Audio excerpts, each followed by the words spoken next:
start the program. Yeah, I'll start. I hope you can hear me now. Yes. You are audible.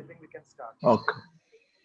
Assalamu alaikum. Somebody will To the seminar titled Opportunities in Challenges. I hope you can hear. I am Faiz Mohammed, head of the relations team at Empower India Foundation and your host for today's event. The seminar is organized by Empower India Foundation. For those of you who are not familiar, it's a voluntary organization working for the empowerment of the marginalized sections of the society. EIF provides conceptual and intellectual support, and it also motivates the marginalized sections to strive for their empowerment by its own efforts. Dear brothers and sisters, we are living through a very bizarre and awkward situation caused by the coronavirus.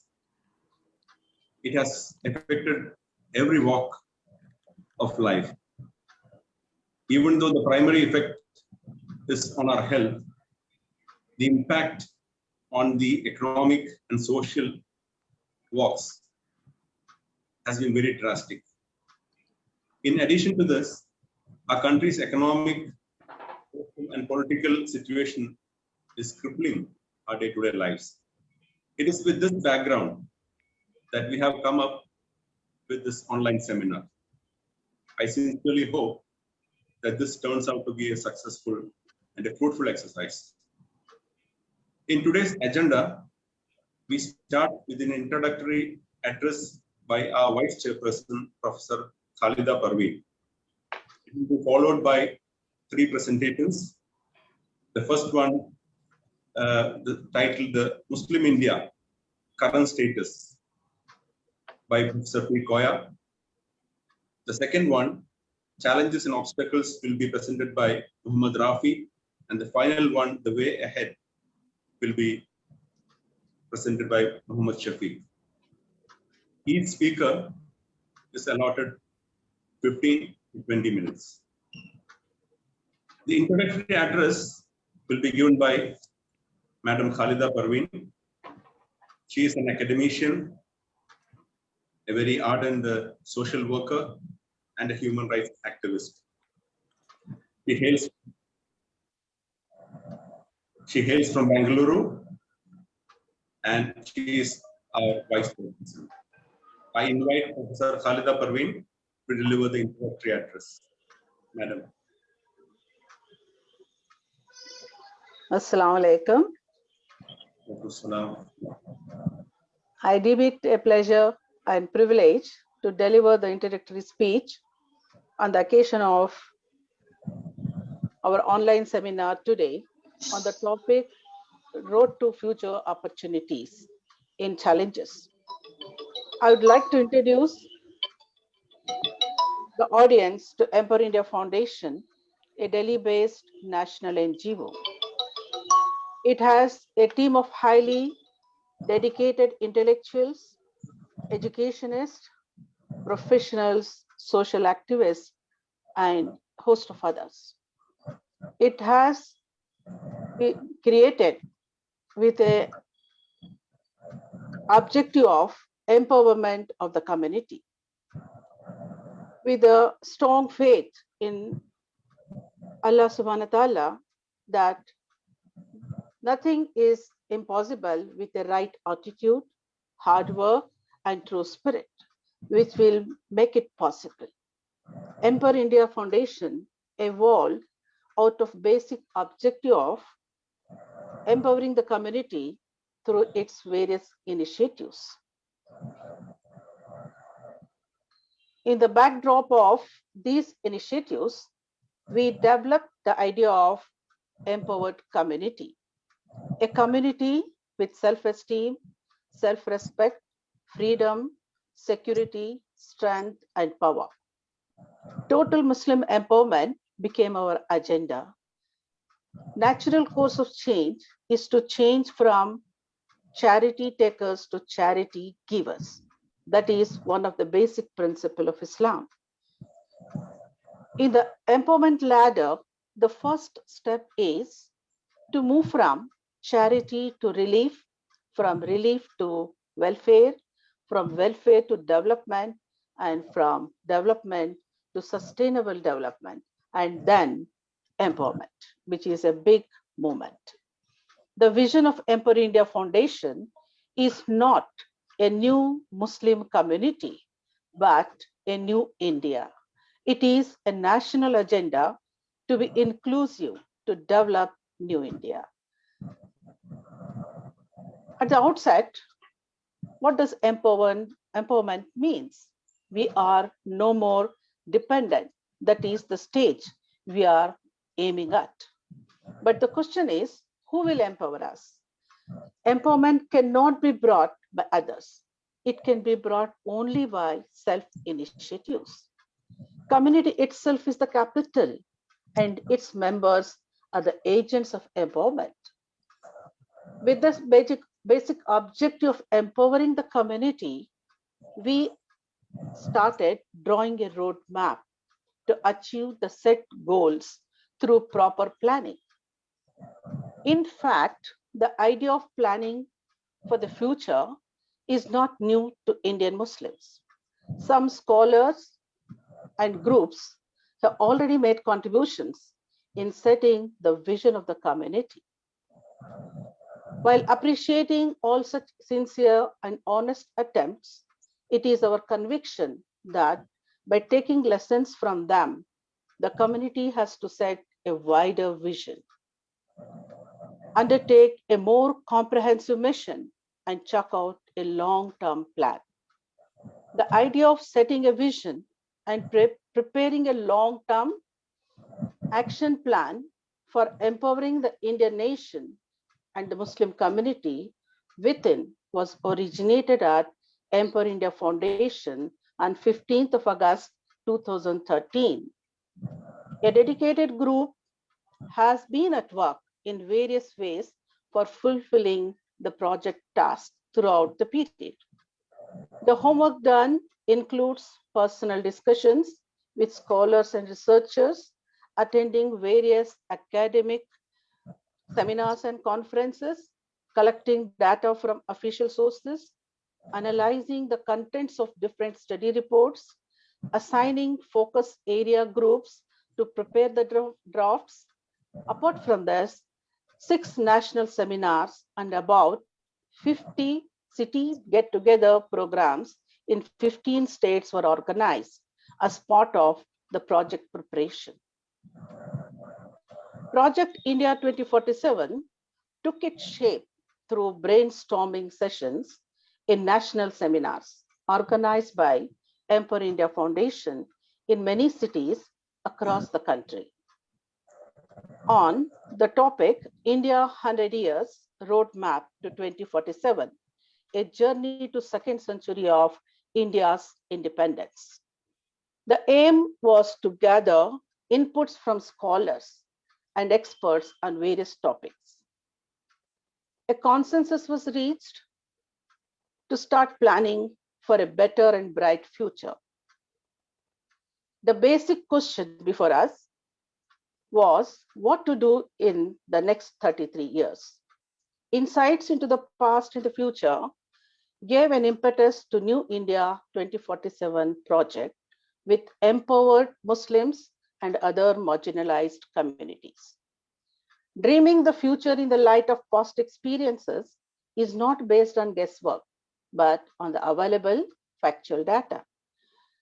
This project is based on sound foundation of rightful knowledge. It is not just a shallow exercise. It is based on the quest for facts from different sources. 2047 century is not a watershed in history, but it signifies the end of a century of independent India and the beginning of a new era with changes, positive or negative or otherwise. Hence, we call it India 2047. It also marks the people's desire and determination to improve their lot through their own action. It means that the basic dynamic should come from the people themselves for change from bad to good or from good to bad. Allah subhanahu wa ta'ala says he will not change the condition of people unless they decide to change themselves. Empowering is building the future of one's choice. It is the process of enabling community members to gain control over their own lives.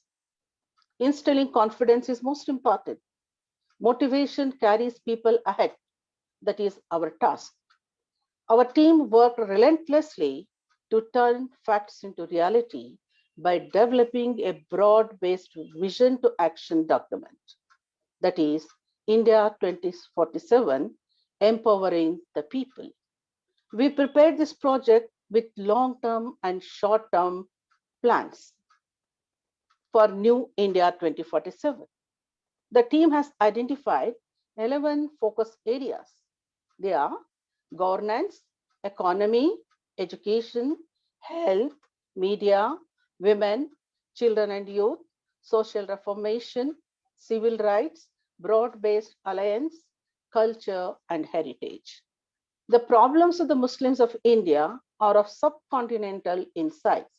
It does not offer a one-size-fits-all solution for their backwardness.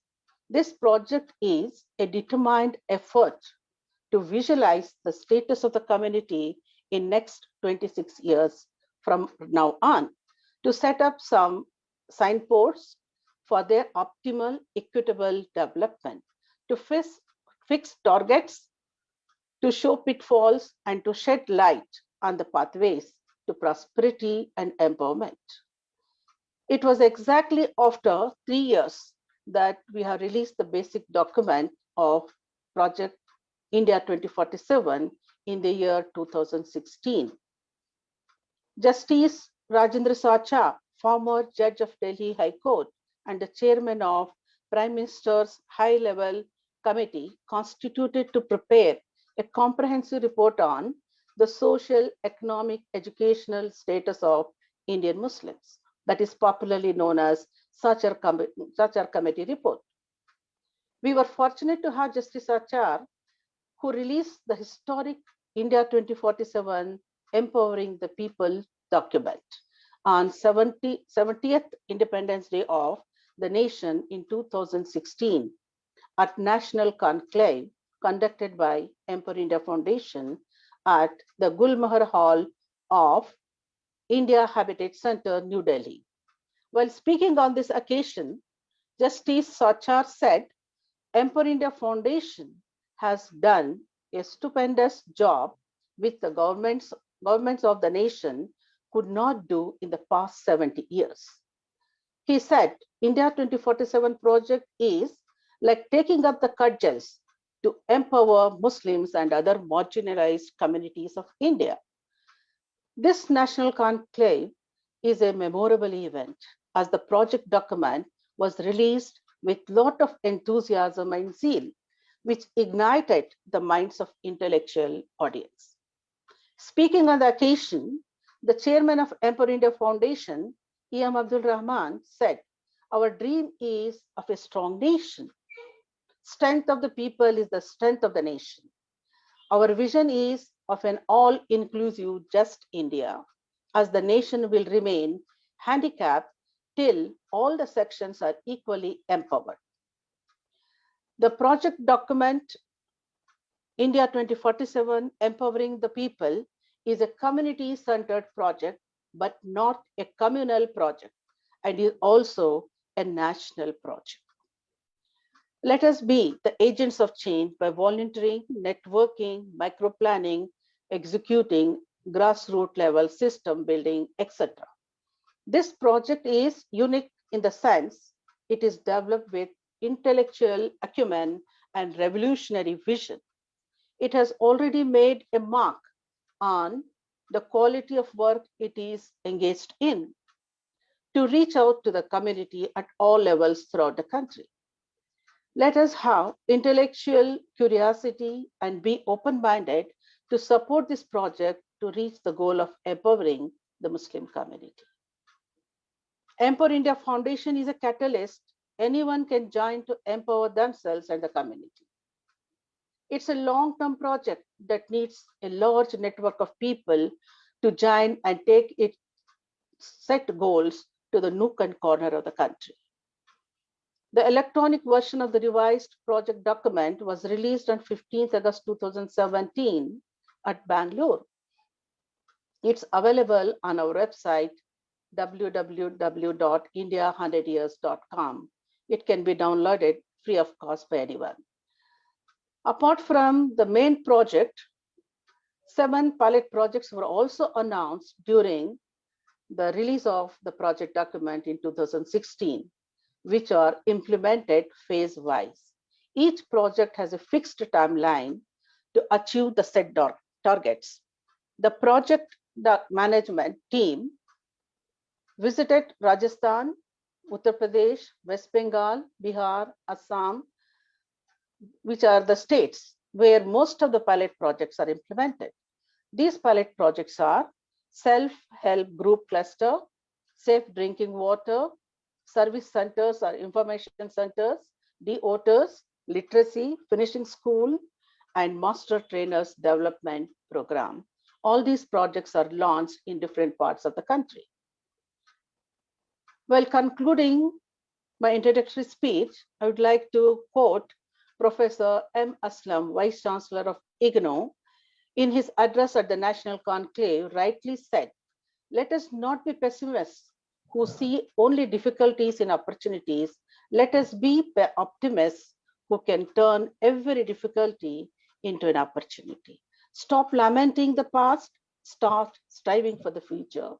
Let me end this talk with a couplet, which is the need of the hour. ए वक्त की आवाज है मिलके चलो, ए वक्त की आवाज है मिलके चलो, कदम से कदम दिल से दिल मिला के चलो, कदम से कदम दिल से दिल मिला के चलो. Thank you all. Hope I have fulfilled the objective of the introductory address. Thank you, madam. Thank you for your kind words and your introduction to Empower India Foundation as well as India 2047 project. Our next speaker is Professor P. Koya, who needs no further introduction, but still I would introduce him as a writer, columnist, orator, social activist, and human rights campaigner. He is one of our trustees and he hails from Kozhikode. I invite Professor P. Koya to present his views on Muslim India current status. Professor Koya.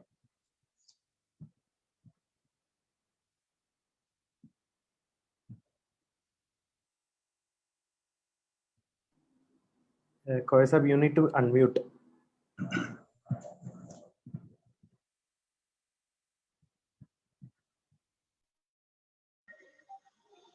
Okay. Can you hear me now? Yes, you are audible. Assalamu alaikum wa rahmatullahi wa barakatuh. It is a great privilege as far as I am concerned to listen to the wonderful introduction made by the sister to Empower India Foundation. Even though I'm one of the trustees of the foundation, myself as a trustee surprised to see that Empower India Foundation is a great landmark towards the empowerment of 150 million or 200 million Indian Muslims.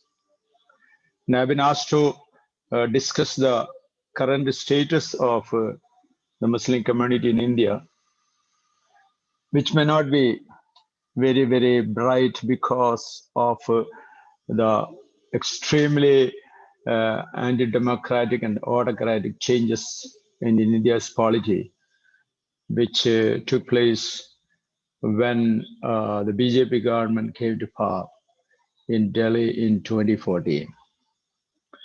In fact, we are living in a post-truth period, as somebody remarked, because truth is at a premium, while lies are taking control of everything. Everything means all the three branches of the Constitution, as well as the so-called fourth branch of the Constitution, that is the press, have been slowly vitiated and poisoned and taken over by autocratic and neo-fascist groups in our country. So we might say that Muslims are at a receiving end most often because of the lies that they have to face, because of the demonization that they have to face. But still, it is also interesting that even though we claim ourselves to be a secular democratic republic, some of the efforts of the new regime, the new dispensation in Delhi, is to undermine the basic principles of our constitution, the fundamental principles of the constitution, which is very clear in the introductory part of the constitution, when we declare, we as a people of India are going to establish a democratic and secular republic with no privilege on the basis of religion, on the basis of the caste, or on the basis of the language, or in the base of the region they are coming from. One of the most wonderful constitutions around the world, because so many great leaders, so many lawyers, legal experts sat together and spent months to formulate a constitution, which is being emulated in different countries around the world, because it is the first written constitution approved by the Constituent Assembly after thorough deliberations. But the main problem has been that the dominant group which controls our society, sometimes we call the hegemonic group which controls the society. Indian society, we know that has been controlled by a select small minority, which influenced every part of our culture and part of the civilization. This dominant hegemonic group wanted to undermine the basic principles of the constitution, which is egalitarian, which is democratic, which doesn't, as I have just told you, which doesn't discriminate on the basis of religion. But at the same time, when we pass the constitution, because we were passing through a phase of extreme tension, because India was partitioned in 1947. The reasons for which we are not going to discuss now, it was partitioned, and it became a reality that India, the subcontinent, was divided into two countries in that, and later in early 70s to three countries. And India became something like a lighthouse to the people of the world because of this, because of its liberalism, because of the tolerance, because of the non-discriminatory approach to things. However, Muslims were at the receiving end, because Muslims were not really, they were not the only people responsible for the partition. There were so many other things, and it is interesting that it is the secular leaders who actually wanted partition, not the religious leaders. Because Muhammad Ali Jinnah or anybody else, Sardar Vallabhbhai Patel or Jawaharlal Nehru were secularists to the core. People who always stood by a secular democratic approach to people, but they were using the concept of the nation state. They were using the concept of the division on the basis of so many things which are unacknowledged, to divide the country into two. And Muslims were, at least in the Indian Union, were at the receiving end. It is very clear when we talk about the reservation, for example, talking about reservation, as per the constitution, reservation was possible only to only to socially and educationally backward people. It was not on the basis of any particular religion. But at the same time, Muslims as a minority were at the receiving end. They have been, since 1947, they have been on decline in every sense. They have been driven out of the public sphere. They have been victimized. They have been demonized. They have been asked to pay for the things that they have not done or the ills that they have not done. And that is because of that, Muslims have been at a receiving end.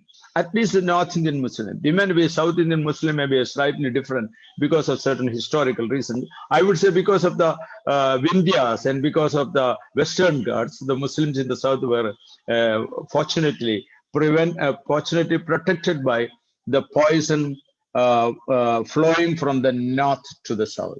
But at the same time, they were as a part of the great community. And slowly, Muslims were coming up without any help from the system, without any support from the ruling system. They were groping in the dark, but they were slowly finding out light at the end of the tunnel. They started sending their children to the schools. They started sending their children to the higher studies. And we know that with all this, when Sachar committee was appointed by the Manmohan Singh government, Sachar committee was appointed by the Manmohan Singh committee. It was not a commission. Some people even mistake it as a commission. It's a prime minister's committee. Sachar committee was constituted by Manmohan Singh government. We know that all the committee members traveled throughout the country. They went to different parts of the country. They talked to the Muslim leaders and non-Muslim leaders who are interested in the welfare of the Muslim, which is very natural in a democratic secular society. They talked to them. They collected the statistics. Even though statistics may be called a third form of lie, they depended upon the statistics and found that Muslims are falling behind the Dalits, falling behind the scheduled castes and scheduled tribes. The scheduled castes and scheduled tribes brothers and sisters were getting support from constitutional support from the government, and they were taking to new areas of development, and Muslims were behind them in literacy, in health, in any other empowerment, any other form of empowerment. And Sachar committee, the report was something like a bolt from the blue. Not for Muslims. Muslims knew all these things. But the interesting part is that Muslims were celebrating the Sachar committee report as if falling behind is something very good. But they were behind everything. But that was also it played a role of a catalyst to make the Muslims more dynamic and more worried about that. And after Sachar committee report, when we check about that, and one more interesting thing is that even though Muslims are falling behind, there are certain signs of growth, certain encouraging signs. For example, in Bihar, taking the state of Bihar is considered to be a failed state in that sense. Everything is behind. But in Bihar, Muslim women were better educated than Muslim men. You may find it as incredible, but Muslim girls were going to the schools and colleges, and so many other places like that. Kerala, for example, is another example. And West Bengal may be the other side of the coin. Very bleak, very dark, very, very backward. But at the same time, Muslims are slowly gaining the ground. And whenever they gain the ground, we can see there are certain even progressive politicians finding fault the Muslims, thinking that they are coming to take over. They are coming to take over. For example, in Kerala, I'll give you an example.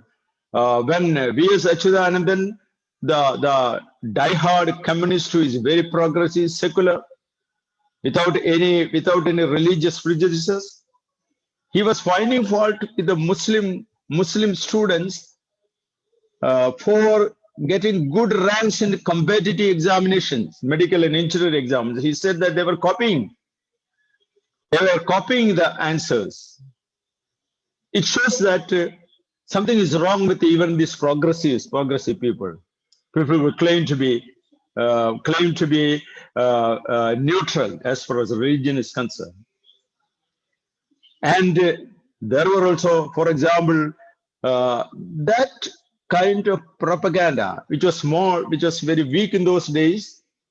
Now it has become very strong. For example, I'll give you an example. Last year in 2020, when the coronavirus was becoming very fearsome, spreading around, and there was a Tablighi Jamaat conference in Nizamuddin, and our newspapers were considered to be very neutral and secular. Our North Indian newspapers spread the news that the coronavirus is spread by the Tablighis. Tablighi Jamaat was responsible for the spread of the coronavirus. And some of them were taken, they were arrested and put in jail. Only a couple of months ago, they were released when the courts found that all the stories were bangam, cooked up stories. But it is that kind of propaganda is perhaps, when you talk about the status of Muslims, the major threat now Muslims face is the post-truth spread of lies. The post-truth spread of lies means post-truth itself means the truth is no more. There is a saying that the truth will take 1 day to travel 100 kilometers. By the time a lie would have traveled 2,000 kilometers, sometimes even around the world. And that is perhaps, when you talk about the status of the Muslim, one is they are facing this. And you might be knowing that it is very, you should also know that there are 400 IT specialists working in Delhi BJP office just to cook up the stories, not only against Muslims, but also against the Dalits or so many other people. They are spreading the news that coronavirus is, they call it corona jihad in certain places. This may be the major question, major problem that Muslims are going to face unless the secular parties and the Muslim intellectuals, Muslim thinkers, Muslim activists come together and develop a defense against such kind of spread of lies. I can give you one more example how these things are making. Now the term is even used, it was used, for example, yesterday, the Karnataka High Court or some court or Sessions Court, I'm not very much sure. The media watchdog, NBS or something like that, they found fault with the News 18 and certain other, the Kannada version of Asianet, spreading the news that the virus was spread by Muslims, the Tablighis. They took them to task, imposed a fine on them. This may be one of the major problems that Muslims will have to face. And facing that is not just running away from that. We will have to face it. We will have to find out techniques to overcome this kind of propaganda. And at the same time, it should not weaken their will and resolve to become empowered. Because empowerment is not something given to anybody. You will have to empower yourself. You will have to empower yourself. You have to work hard for your empowerment. Because Empowerment is not something that you get from a ration shop. So my request is that when you talk about this, the status of Muslims, I can quote the statistical details of Muslim education, Muslim this and that. It may be varying differently. For example, in Bengal, you will find out they do not compare well with the Muslims in South India, in Tamil Nadu, in Karnataka, and Kerala. So such statistics are not going to help. The main problem is this kind of vilification, this kind of demonization, which we can easily fight, because if you are determined enough, and there are good signs of people coming to face this problem, not just ignoring it, but presenting things before the people and tell the people what really is the status of the community. And I'm sure that Muslims have shown great courage and determination, great stamina when they rose against it, especially Muslim women. That's a very good example of a community rising to the occasion. We know that the Shaheen Bagh has become something like a symbol of resistance. When the autocratic neo-fascist government passed certain amendments in CAA, maybe the only democratic country which pass a resolution, pass an act, make an amendment which gives citizenship on the basis of religion. Nowhere in the world, nowhere except Israel, where the Jews coming from different parts of the world, just because they are Jews, when they land in Tel Aviv airport, they become the citizens, while the people who have been living there for many, many years, who consider Palestine as their homeland, are refused citizenship. And maybe because Narendra Modi was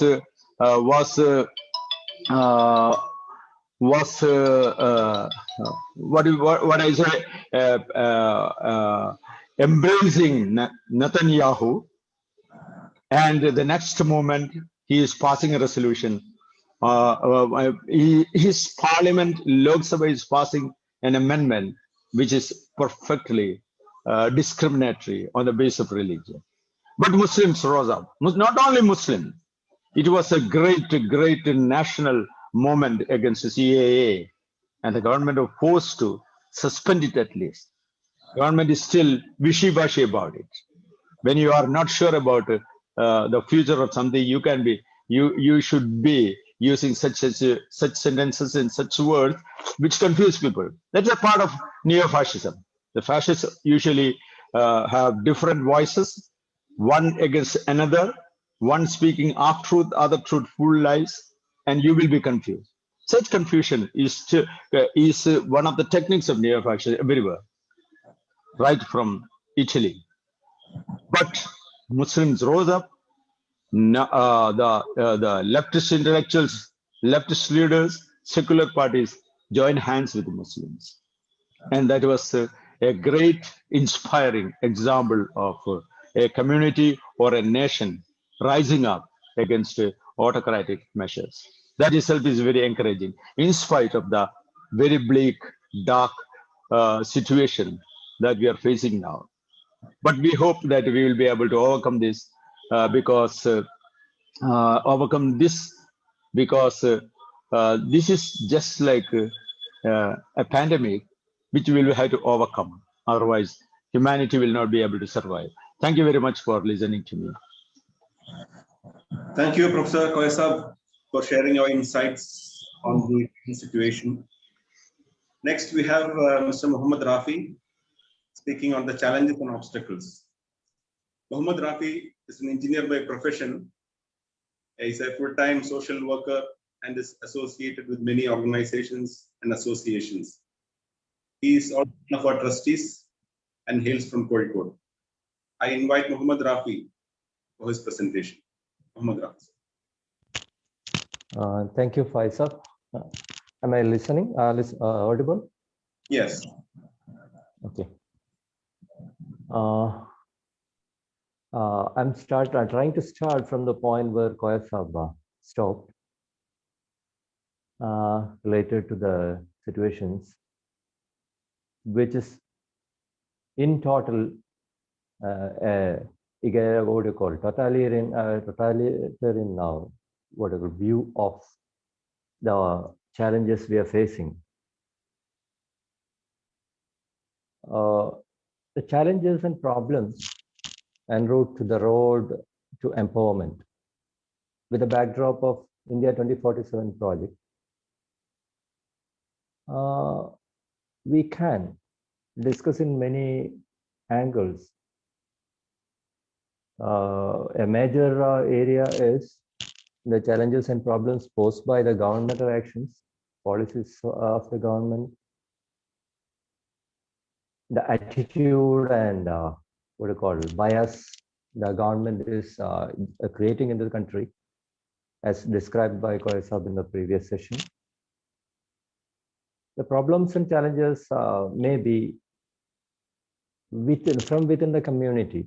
It could be the individual level, the attitude problems and other issues of the individuals in the community. Also, at the same time, the problems posed or created unknowingly, maybe by the community affected. So there are different dimensions. In this 15 minutes I'm allocated, I'm trying to explore or dwell into areas which are not covered by demographic data. As all of us are knowing and we are aware, demographic data is showing the backwardness, as rightly pointed out by Koya Sahab. Those areas the community cannot leverage because they are backward in certain developmental segments. Like Muslim community is behind because they are not having enough education, or they are not up to the mark because of lack of education, or because they are backward in economic scene. I'm not trying to dwell into those areas, which is because these are available, documentations are available, a lot of information is available and ready, and most of the people are aware of it. I'm just trying to go through certain other areas and picking the loop of Koya Sahab's description about the present day India. We know from 2014, after Narendra Modi came into power, the biggest challenge is the community or any minority community, even the Dalits and communists or whatever, who are not in the good books of fascist forces in the country. They were all facing these challenges, and this was their attitude, their policies were the biggest challenges in the path of empowerment for all of these groups, especially for Muslims. And when we speak about the policies of government affecting the empowerment of communities, we can see there are many areas which are not directly visible, but directly affecting the empowerment activities of the community. One major indication of the government's attitude towards this is not only for Muslim community, I'm telling, all the weaker sections. Government is slowly backing out of welfare area. The spending in welfare segments, welfare programs, unless it is having some potential of what do you call media presentation. If the Prime Minister is going to get a chance to come in front of the media and declare a scheme, immaterial of the scheme impacts the empowerment or development of any community or not. If there is a potential for news, maybe such kind of schemes are coming, but most of the time major welfare areas are affected. Welfare schemes, government is slowly going back. Another indication of the governmental policy challenges the minorities might see is indirectly all the humanities educational system in the humanities side, all of these areas are getting controlled or are provided limited resources when compared to the science and related studies and research. Science is going to get a lot of support. The central government is telling, but humanities area segment is getting lesser and lesser support every year. You can see the allocation for research scholars allowances even are getting cut day by day, because this is viewed like it's an area of liberals and communists. It is not of an area of what do you call the ruling forces or their people in their alliance. It's an area of others. So the otherization is affecting the allocation of central government to the research in these areas. Similarly, many other what do you call interventions the government is making. Another area is some steps the government is taking, which is looking at face innocent decisions to improve governmental process, are affecting the backward communities in general. For example, for all of us know, the scholarships are now tied with a bank account of the beneficiary. We need to attach Aadhaar to it. But since the data is being withheld recent days by the government, we are not able to come with the numbers. But it is very clear when the linking of bank account comes, we know the backward Indian rural population, most of them don't have bank accounts. When there is a condition stipulated, I'm not telling this transparency measures are not good. I'm trying to tell is how certain section of the community are being detached from the system of scholarship because of this. Another is other linkage. We know most of the minority scholarships, the upper limit of annual income of the parent is very limited, 1 lakh or 2 lakhs. If these people wanted to bring all the people to the IT net, this is what do you call untold reality behind all this connectivity to PAN and Aadhaar. If that is the intention, what is the meaning of having an annual income of 1 lakh people to this IT net? When up to 5 lakhs, you need not have to pay IT. So this is innocent looking decisions they're taking, but indirectly affecting a certain segment of the community, beneficiary group. So you take 5% out, another decision takes another 5% out of this. In the end, you have a lesser number. And what is the result of that? The result is you have lesser number of applications for each of the schemes, including, I'm not only speaking about scholarships, also welfare schemes of the government, lesser number of applicants and lower utilization of the allocated fund every year. And the next year, what will happen? We know minority scholarships, we have seen this. The government reduces because the justification is there. It is not fully consumed. So there is no demand, reduce it.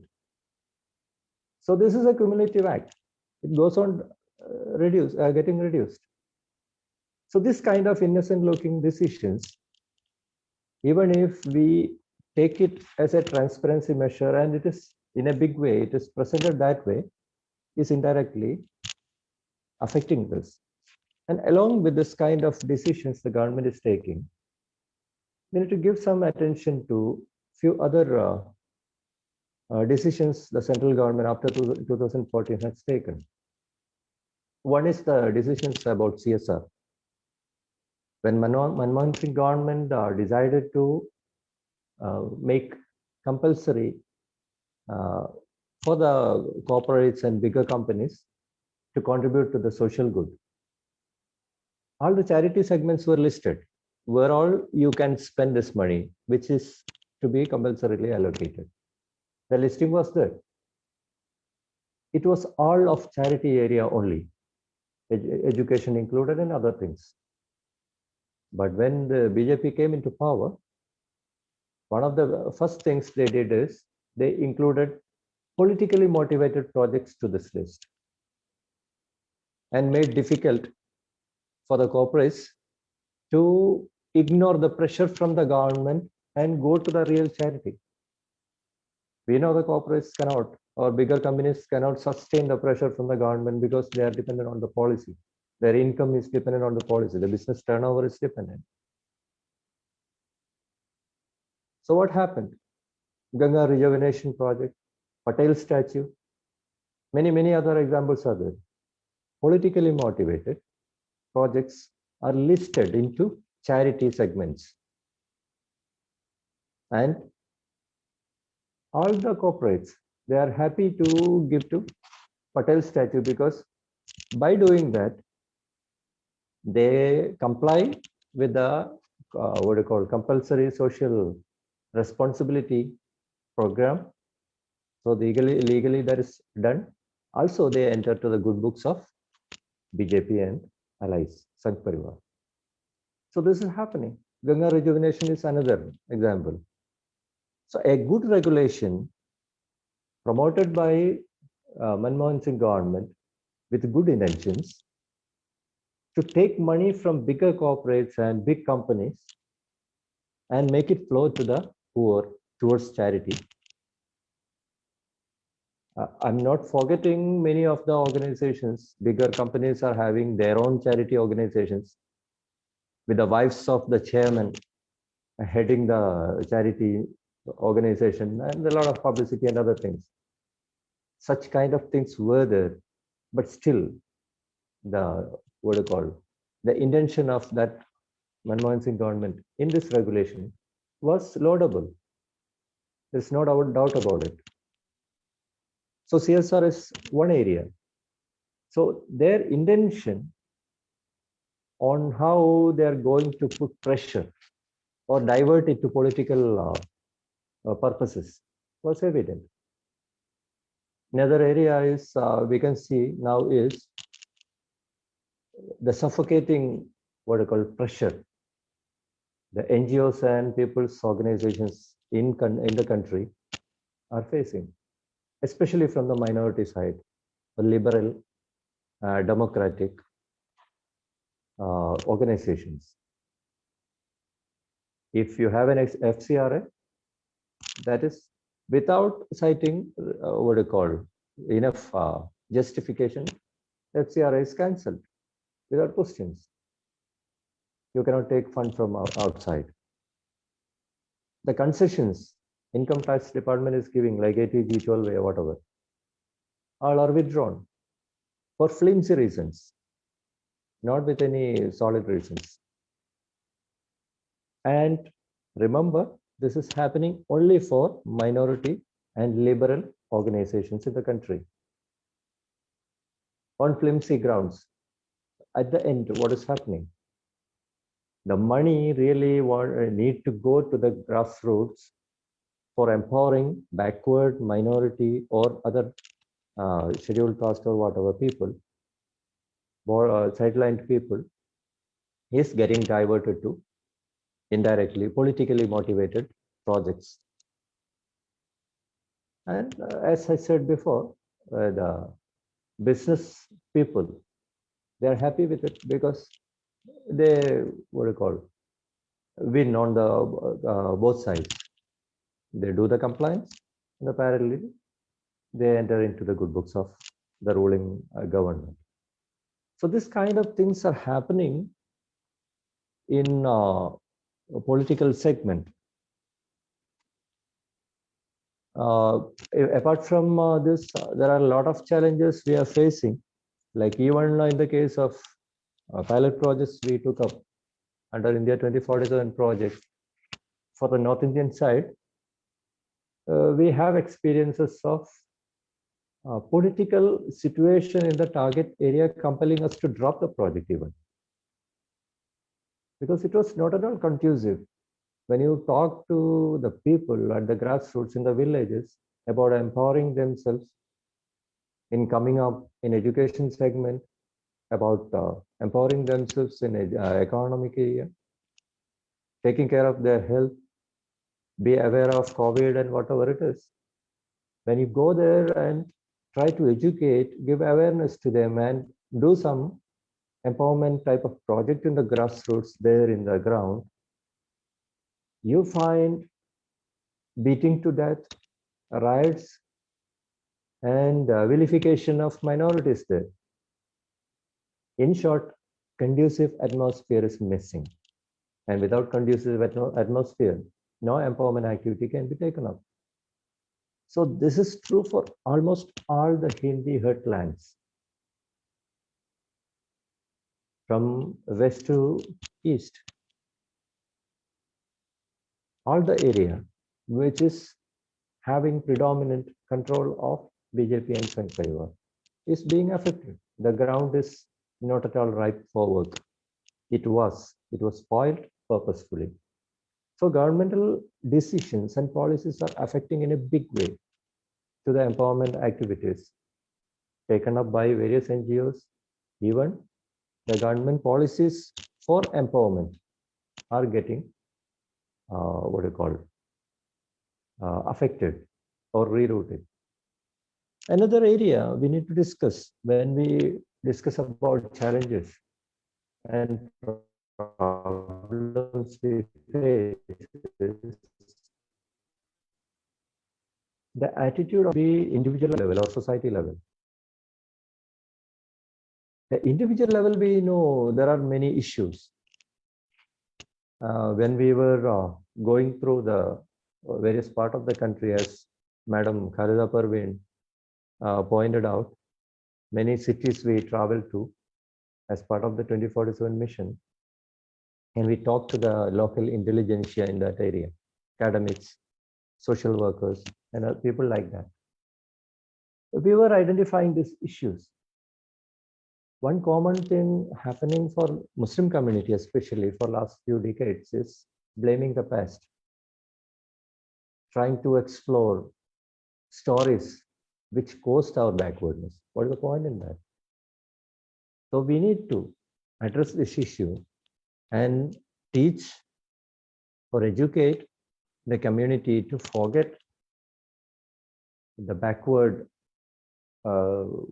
situation in the past, as well as the reasons behind it. We need to start looking into the future. And this is one big challenge we are facing, because our major part of the community members are not, even now, not out of this stigma in their head. And some other areas, lack of awareness is another big area. Whether you talk about educational empowerment, economic empowerment, or you give some education on social, support schemes, the government is having welfare scheme. None of the members knows what are the schemes, what are the avenues available for them. Awareness is a big issue. And not having enough number of people who can make the community aware. This is another issue we are facing. Another area we can not say is just awareness. Lack of enthusiasm is another factor. For example, if you see the number of people successfully coming out as IAS or IPS from Muslim communities, even now about 4%, while having 14% in population. But recently you can see the number of applicants increasing, but the end result, only the same number qualifies. Earlier it was 3.2 for a long time, about 30 years, near to 3.2%. It was fluctuating. Now it has come up a little bit to 4%. But after having a lot of new applicants in the application side, we are not having that, not getting that reflection of the number of applicants on the winning side. So what is happening? Awareness is slowly creeping in, but enthusiasm to fight for it, to go behind it until success. This enthusiasm is missing. So awareness should be there, and we need to give that kind of enthusiasm to this people. And rightly pointed out by Madam about the pessimism and optimism thing. There is no point in being pessimist and blaming the past. We need to be optimistic and futuristic, looking to the future and thinking about future. We need to give this kind of this type of education, awareness to the community. We are backward. It's not a solution. That is the problem we need to address at this point of time. And another problem in the mindset of individuals in the minority community is waiting for somebody to come and empower us. Waiting for that somebody in quotes. It is high time we need to address this issue and tell them, unless you change, nobody else is going to change you. You are the person who will be changing it. Or you are responsible to take that initiative of change. And this is also Quran for Muslims. Unless you change, Allah will not change. That's a promise by Allah. So this attitude of looking for others, I'm not telling about political or any other thing. See, people are expecting the government to take our plight of backwardness and solve it. 100% what do you call it, interested on government will not work.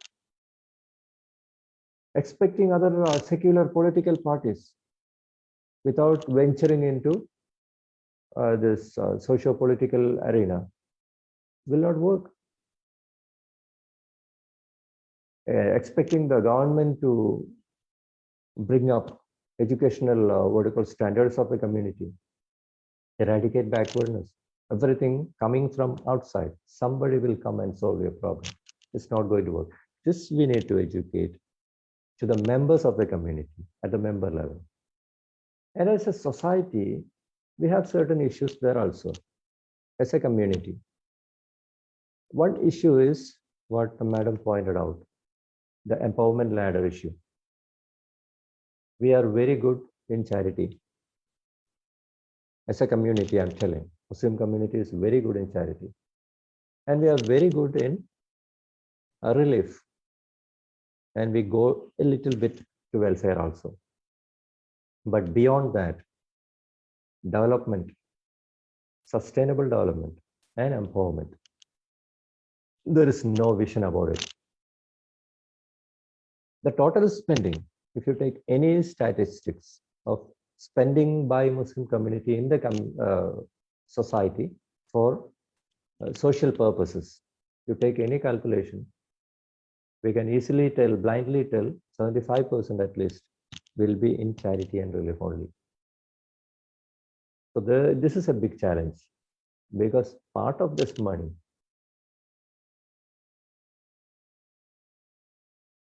supposed to go to developmental and sustainable developmental area.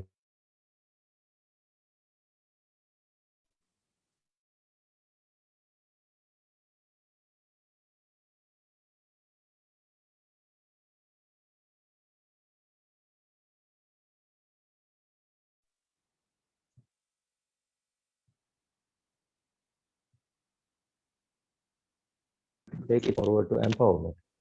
The affected community need to be involved, and they need to be taking initiative for that.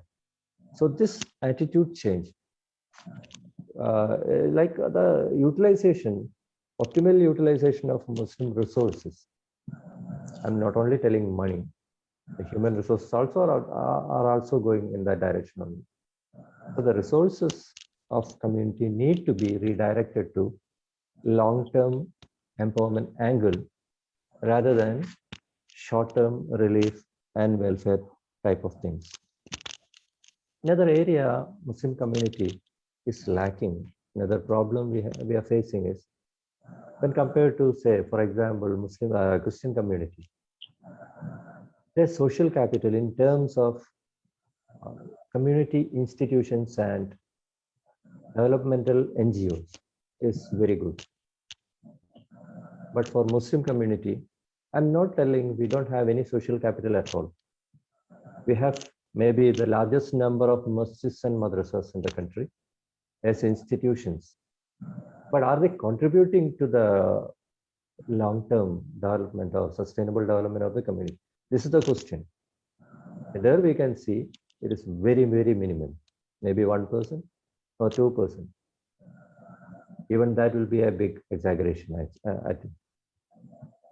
So we need to have credible social investment in terms of institutions and NGOs.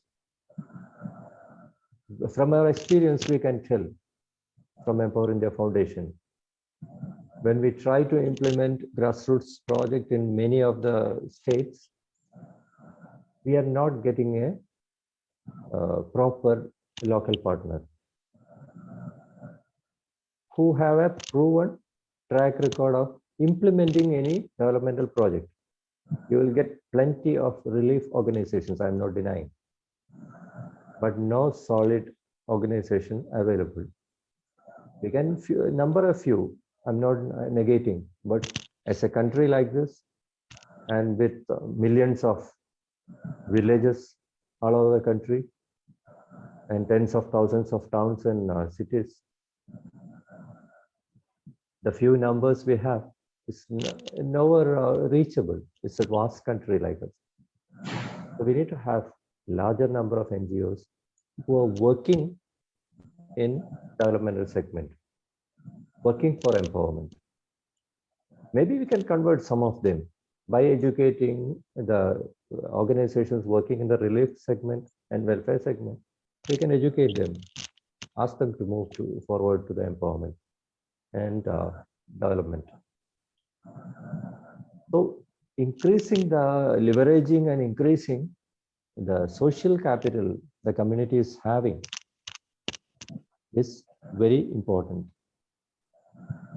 And above all, uniting the community. That's the biggest challenge, maybe. If we list it, that will be the biggest challenge we'll be facing when we go to empower the community. Education we can provide, awareness we can provide, but unless we unite as a community, they are not going to reach anywhere. This education is slowly, it is coming into, especially the younger people. Large number of people, younger people we meet during our interactions in the society. We find slowly this thinking is coming. But institutions, religious organizations, political organizations, even within the community, they have miles to go towards uniting hands, joining hands, uniting the community together for common objective. Unless our resources are pulled together, our energy is put together, unless we are united, we will not be able to achieve any of the empowerment objectives, that is for sure. By these words, I'm concluding, inshallah. Thanks for this opportunity. Assalamu alaikum. Thank you, Muhammad Rafi Sahab, for shedding light into the obstacles and the challenges that we have. Thank you. Finally, we have Mr. Muhammad Shafiq presenting on the way forward. Mr. Muhammad Shafiq is a social entrepreneur and renewable energy engineer. He hails from Cochin and is the Chief Executive Officer of Empower India Foundation. I invite Mr. Muhammad Shafiq to deliver his speech. Assalamu alaikum and good evening all. Thank you for the introduction, Fireside. Before getting into my core subject, I would like to share some interesting facts. We all know that Indian Muslims constitute almost 14.2% of the total Indian population. That is almost 17.2 crores of people, which is the second largest Muslim population in the world. And according to Waqf management system in India, Waqf board is the third largest landowner in the world, and which holds almost 6.1 lakhs of properties across the country. Despite all these, Sachar Committee report says that the status of Muslim community in general continues to be below that of the Hindus and even the downtrodden SC/ST communities. Late Sachar underscores three main challenges faced by the Muslim community. That is identity crisis, security crisis, and equity crisis. And Sachar further says that 31% of Muslims live below the poverty line, and 25% of Muslim children have either never attended school or are dropped out, and only 4.5% are employed in Indian Railway, which is one of the country's biggest employer, and only 3% Muslim in the Indian civil service, and 3.5% Muslims in country's banking sector. When we analyze, according to the post-Sachar evaluation committee, the Muslim community had the higher percentage of individuals who never attended any education institute, around 15%. Even National Sample Survey Office also estimates that 15.5 lakhs of Muslim students are out of school in India. And according to All India Survey of Higher Studies, only 4.4% of the students enrolled for higher education from Muslim community. Not only this, when we evaluate the status report of implementation of Sachar Committee report published by Ministry of Minority Affairs, it says that only 50% of the budget allocated for Muslim minority under Sarva Shiksha Abhiyan was utilized in 2016 and 17. And Sachar Committee had recommended setting up upper primary schools for girls of all backward classes and minority communities. But still, 2018 September, out of 835 started such schools, only 576 were made operational. And in that, only 21.21% of the students enrolled are from Muslim community.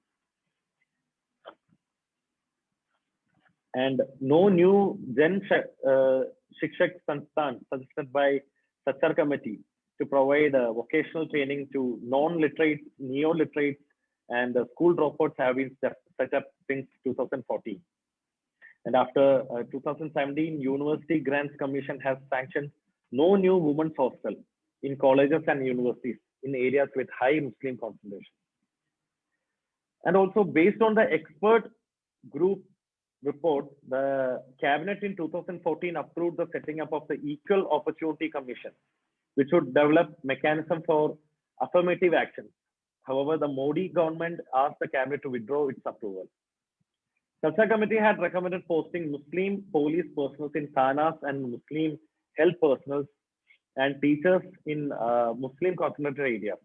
However, the Muslim police personnel in 18 states or union territories decreased from 3.6% to 2.09% between last June to December 2017. We can see that the committee has advised state government to improve the representation of minorities in urban and rural local bodies. Out of 36 states or union territories, only 20 of them did not provide this information or respond effectively to this. So when we discuss about the backwardness, we know that no single organization can handle this kind of backwardness or the above said backwardness issues or the challenges listed by Rafi Saib and Koy Saib, maybe with its researchers alone. But with the aim of addressing such issues of Indian Muslims, Empower India Foundation was formed by a group of visionary social activists across the country. It is an institution that provides conceptual, intellectual, and motivational support to the marginalized section for the empowerment activities by its own efforts. And the mission of Empower India Foundation is to guide, facilitate, and coordinate individuals, groups, institutions, and organizations in different parts of the country in their community development endeavors.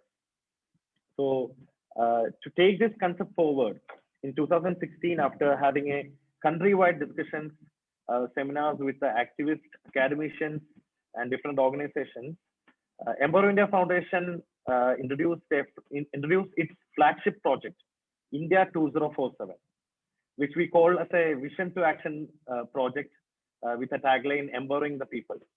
And the vision of India 2047 is to build a new India of inclusive growth and equal rights to all citizens and classes by the dawn of second century of independence. And in India 2047 document, we have listed 11 focus areas with 201 project objectives and 343 initiatives. Now, I would like to reiterate our objectives. I mean, the Empower India Foundation objectives. That is to produce community or social beneficial empowerment related short-term and long-term research work.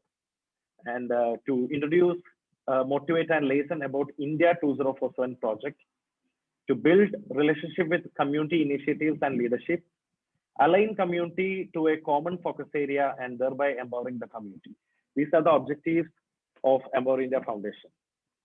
And if we summarize, our focus area will be research and publication and the expansion of Project India 2047.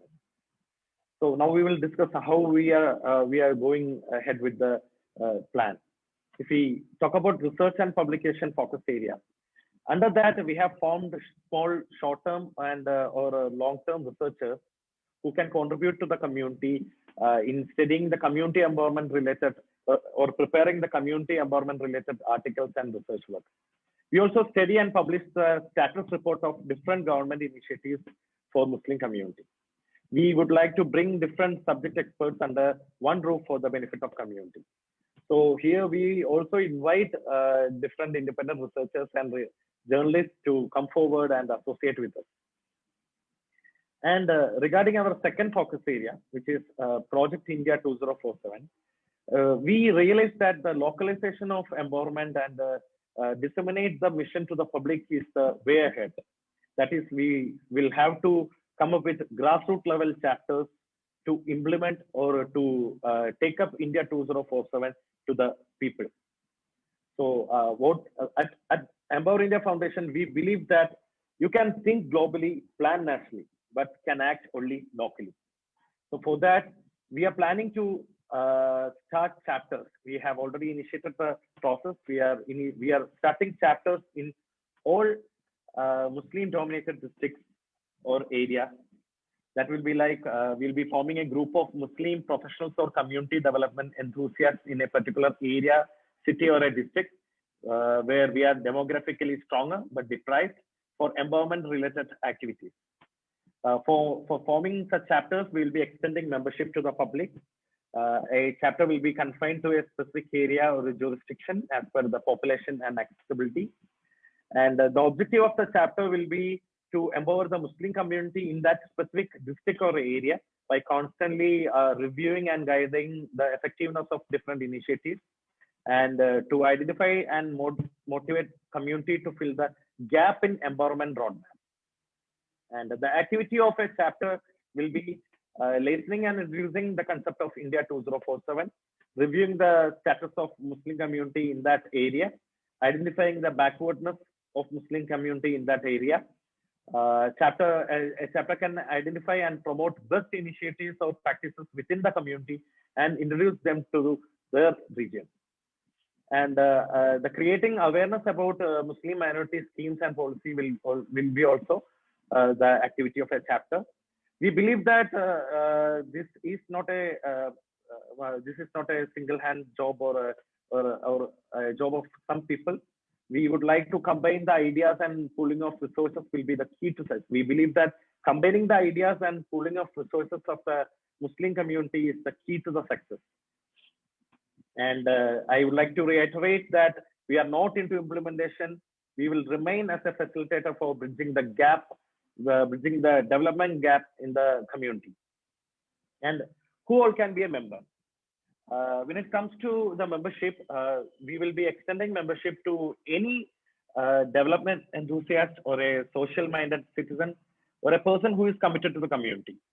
We only insist that the person should have basic moral values or standards, and this person can be into one or more India 2047 focus area. He can be a working professional in that area or an interested volunteer.